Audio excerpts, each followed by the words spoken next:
is based upon the premise that counties, localities, and schools need discipline in their spending. With respect to public schools, we reject that premise. We recognize residents and schools need relief, but the property tax levy cap fails to provide it while it undermines our public institutions, particularly our schools. First, the premise. Public schools do not need discipline. They have been overburdened and under-resourced by the state. The property tax cap will do nothing to alter that. School districts in New York have shown that they are responsive to community concerns and recognize their responsibility to taxpayers. Last year, school boards in New York budget increases averaged 1.4%, and tax levies rose 2.9%.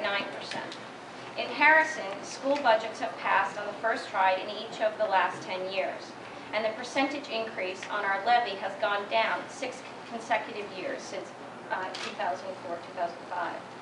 In addition, Harrison just finalized a new contract with its teachers that again achieved cost savings in both the short and the long term, including increased contributions toward health insurance and slowing the growth of salaries. Well, other school districts have or are in the process of doing the same. All that said, if the cap was in place this year, the combination of state aid cuts, which continue to put the state out of compliance with the settlement surrounding the Campaign for Fiscal Equity, along with increased pension costs, would result in a levy increase of over 3%, requiring cuts in important programming.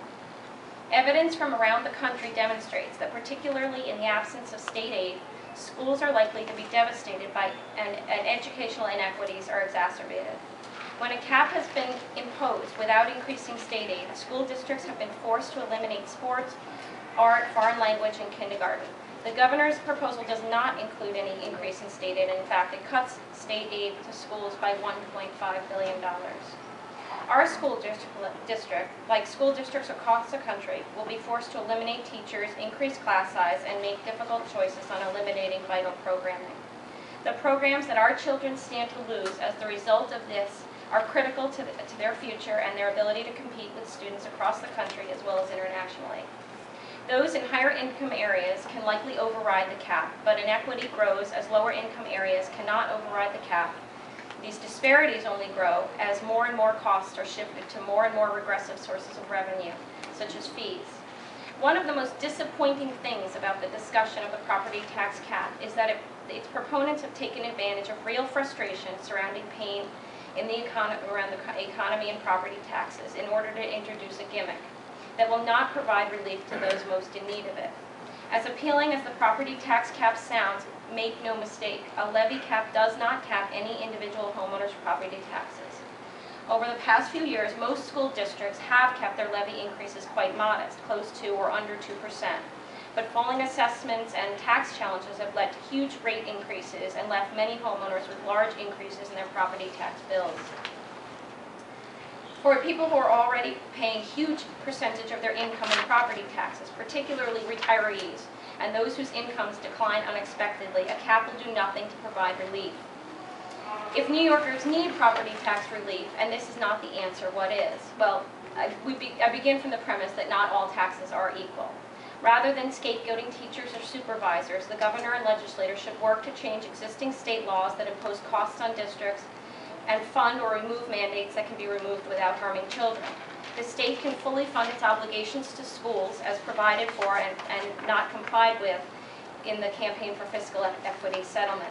The state can begin to shift away from pressure on property taxes by providing individual property tax relief through a well-designed circuit breaker, or a tax credit that provides homeowners and renters property taxes from exceeding a specified percentage of their income. This mechanism provides real relief. It shifts us away from regressive property taxes as a form of funding. And it avoids, very importantly I think, avoids dividing communities, pitting parents against retirees, and undermining our services. Our basic point is this: the state cannot cut aid to schools, place an artificial cap on school budgets, and then raise academic requirements for all students, and expect the now eviscerated district without quality teachers or supervisors to carry them out. We appeal to you to rise above the temptation to pit public employees against taxpayers, low-income districts against high-income districts, and struggling taxpayers against our schools. and find real, sustainable solutions.